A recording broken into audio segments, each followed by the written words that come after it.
जय माता दी। जय महाकाल। मैं राजगुरु जी महाविद्या आश्रम में आज एक बार फिर आप सभी का स्वागत करता हूं। आज मैं आप लोगों को बंगलामुखी का एक अद्भुत प्रयोग बताने वाला हूं। अगर आप इस मंत्र को शुद्ध उच्चारण से जाप करते हैं या प्रयोग करते हैं तो आपके समस्त शत्रु हो या भूत प्रेत हो या जेल या मुकदमा हो या धन की समस्या हो, हर प्रकार की बाधाएं दूर हो जाएगी। यह बहुत ही तीक्ष्ण प्रयोग है। आप लोगों ने माँ बंगलामुखी या पीताम्बरा की बहुत सी साधनाएं की होंगी, लेकिन यह अपने आप में अद्भुत है, बेजोड़ है। क्योंकि हमें बंगलामुखी की साधनाएं या पीताम्बरा जो अष्टंभन की देवी हैं, जो ब्रह्मास्त्र है, उनकी साधनाएं सफल क्यों नहीं होती? उसका रीजन है, जब आप उनकी साधना करते हो तो उनके गणपति हरिद्रा है, उनकी योगिनी और उनकी यक्षिणी बिडालिका, उनके भैरव महामृत्युंजय, इनकी मंत्रों की जानकारी, इनका संपुटित मंत्रों की जानकारी होना बहुत ही जरूरी है। अगर आप उसका प्रयोग नहीं करेंगे तो कैसे साधना सफल होगी? कई जगहों पर माँ बंगलामुखी के सर्व कामना पूर्ति का जो बीज मंत्र को अशुद्ध रूप में लिखा मैं देखता हूँ या लोग बताते हैं। और अगर कोई अशुद्ध मंत्र का उच्चारण या जाप करता है तो उसे कोई बड़ी हानि भी हो सकती है, या उनकी इच्छाओं की पूर्ति तो होती ही नहीं, हानि भी होने की संभावना होती है। इनके जो 3 बीज हैं, ह्रीम, हलरीम और हलीम, वो अलग अलग जगहों पे अलग अलग कार्यों के लिए किए जाते हैं। क्योंकि ये श्री कुल की महाविद्या है, इसलिए देखते हैं जो खटकर्म, वशीकरण, मारण, उच्चाटन, विदेशण, अष्टंभन कित्यामुठ होते हैं। कहीं वखट होता है, कहीं फट होता है, कहीं स्वाहा होता है, कहीं सुधा होता है। इसलिए जब हम एक ही मंत्र से खटकर्म तो करते हैं, लेकिन अलग अलग कार्यों के लिए अलग अलग बीज और प्रणव को संपुटित करके उसका मंत्र का जाप किया जाता है। यदि इस मंत्र का सही उच्चारण किया जाए, जो मैं बताने जा रहा हूं, तो माँ बंगलामुखी का यह बीज मंत्र साधक की समस्त मनोकामनाओं की पूर्ति कर सकता है। और कई बार मैंने साधनाएं करी भी है, कराई भी हैं, और उनकी इच्छाएं संपूर्णता पूर्ण ही नहीं, उससे भी ज्यादा मनोकामनाओं की पूर्ति हुई, भौतिक और आध्यात्मिक दोनों। तो यह बंगलामुखी का जो शुद्ध बीज मंत्र है बड़ा अद्भुत है, बहुत ही चमत्कारी और रहस्यमयी है। और कलयुग में मावती और बंगलामुखी का संपुटित अनुष्ठान अगर कर लिया जाए तो जीवन की समस्त प्रकार की समस्याएं अपने आप शांत भी हो जाती है, माँ का दर्शन भी हो जाता है। और साधक इस ब्रह्मांड में कोई ऐसा कार्य नहीं है जो इस मंत्र के माध्यम से ना कर सके। जो मंत्र बता रहा हूं, इस मंत्र को शुद्ध और भावपूर्ण उच्चारण से शत्रु शांत हो जाते हैं। मुकदमा भी अगर आपके ऊपर चल रहा है तो आप उसको जीत सकते हैं। दैविक और अधिभौतिक समस्याएं अगर आपके जीवन में घटित हो रही हैं तो उससे भी आप मुक्ति पा जाते हैं।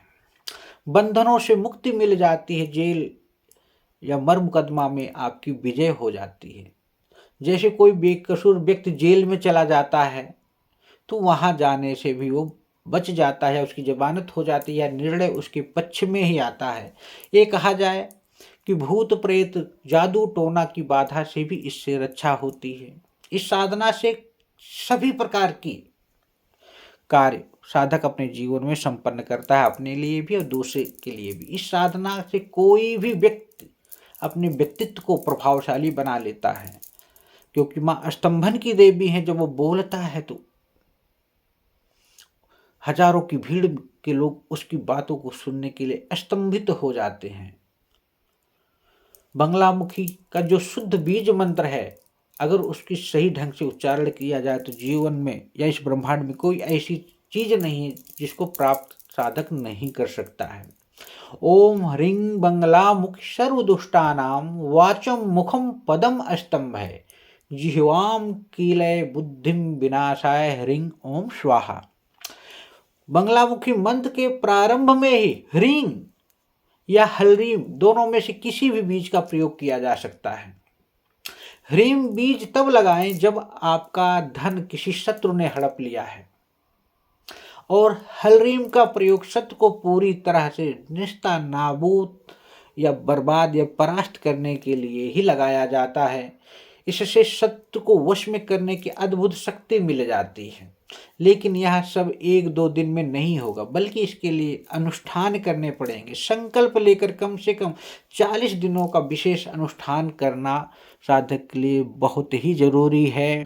बिना किसी नियम के कभी भी कोई भी साधना या किसी के मार्गदर्शन के बिना नहीं करनी चाहिए। अगर आप करते हैं तभी साधना में सफलता भी नहीं मिलती और संपूर्णता की जानकारी के बिना अभाव में वह साधना भी खंडित हो जाती है। अब नहीं तो छुटकारा तो मिलेगा नहीं और परेशानियां बढ़ जाएंगी। माँ बगलामुखी अपने भक्तों पे जो उनको श्रद्धा से विश्वास से करते हैं उनकी साधना को, उनके समस्त प्रकार की जो इच्छाएं हैं मनोकामनाएं हैं पूर्ण कर देती है। ऐसा मैंने कई बार किया और कराया और अनुभव भी है। ऐसे करें शत्रु को परास्त। अगर कोई शत्रु अत्यंत ही शक्तिशाली हो तो ऐसी अवस्था में यदि बगलामुखी के इस मंत्र को अनुष्ठान 40 दिन तक शुद्ध पूर्वक उच्चारण से किया जाए तो शत्रु से तुरंत ही सुरक्षा भी मिलती है और शत्रु समस्त प्रकार से धन जन मान सम्मान प्रतिष्ठा यश कीर्ति खो भी देता है। और नहीं तो माँ स्वयं ही उसके सभी प्रकार के जो यश कीर्ति वैभव है उसको नष्ट या हर कर लेती है। ओम ह्लीं बगलामुखी आमुख शत्रु का नाम यहाँ लेना है। दुष्टानाम वाचम मुखम पदम अस्तंभय अस्तंभय जिह्वाम किलय किलय बुद्धिम विनाशाय हल्रीम ओम स्वाहा। इस मंत्र में आमुख की जगह उस शत्रु का नाम लेकर कम से कम 1100 बार एक दिन में जाप करना है। उसका मतलब 11 माला, इससे कम नहीं। ऐसा करने से माँ बगलामुखी साधक की रक्षा भी करती हैं और साधक का जो शत्रु है या तो किसी मुसीबत में फंस जाएगा या फिर कोई भारी गलती करके स्वयं ही फंस जाएगा और उसका मान सम्मान यश प्रतिष्ठा कीर्ति स्वयं ही नष्ट हो जाएगी। संपुटित युक्त जो बगलामुखी मंत्र है इससे करने से उस मंत्र की जो शक्ति है, पावर है, ऊर्जा है, एनर्जी है, वो बहुत ही पावरफुल हो जाती है, दुगनी हो जाती है। किसी भी मंत्र की शक्ति को संपुट द्वारा बढ़ाने के लिए साधक को पहले बिना संपुट से जो है उसे संपुटित लगा के उसकी संख्या को निश्चित करके उस मंत्र का जाप जरूर करना चाहिए। उसके बाद संपुट लगाए तो ज़्यादा अच्छा है। मंत्र के आदि में और अंत में बीज लगाने से मंत्र संपुट युक्त हो जाता है। नहीं, ओम ह्रीं बगलामुख सर्वदुष्टानां वाचम मुखम पदम स्तंभय जिह्वम किलय बुद्धि विनाशय ह्रीं ओम स्वाहा। क्योंकि इसमें संपुट बीज मंत्र पहले भी आया है और लास्ट में ह्रीं आया है, तो यह डबल हो जाने से यह मंत्र संपुट युक्त हो गया और शक्तिशाली हो गया। उसके बाद अब बगलामुखी की अगर 10 महाविद्या की 8वीं महाविद्या है, ब्रह्मास्त्र हैं, तो इनके हरिद्रा गणपति की भी एक निश्चित संख्या में मंत्र का जाप करना होता है। फिर इनकी विडालमुखी या छड़ी के मंत्र का जाप करना है, फिर इनकी योगिनी के मंत्र का जाप है, फिर इनके भैरव का। इनका क्रम है, इसको अगर आप नहीं जानोगे। और यंत्र भी होना चाहिए, प्राण प्रतिष्ठित मंत्र चेतन पीताम्बरा है, हल्दी की माला या पीली हकीक की माला स्थापित करके अगर इनके मंत्र को सही ढंग से गुरु के सानिध्य या मार्गदर्शन में किया जाए तो साधक समस्त प्रकार की अपनी इच्छाओं की पूर्ति करता है। यह अनुभूत प्रयोग है, बिना इसको जाने साधक को कभी भी ऐसे ही मंत्र को लेकर नहीं बैठना चाहिए। नहीं तो क्या होता है कि सफलता तो नहीं मिलती है, अगर नुकसान भी नहीं होता है तो क्या करता है साधक, अरे मैंने तो किया था उसका रिजल्ट नहीं मिला। मिलेगा कैसे भाई, जब एक मेडिकल स्टोर वाले के पास हजारों दवाइयाँ हैं, उनका नाम भी जानता है, लेकिन एक डॉक्टर को ही पता है कौन सी मर्ज में कौन सी दवा किस कॉम्बिनेशन के साथ देनी है जिससे कि मरीज भी ठीक हो जाए और दवा का रिएक्शन भी ना हो। तो इसलिए गुरु का होना बहुत जरूरी है, किसका मार्गदर्शन होना बहुत जरूरी है।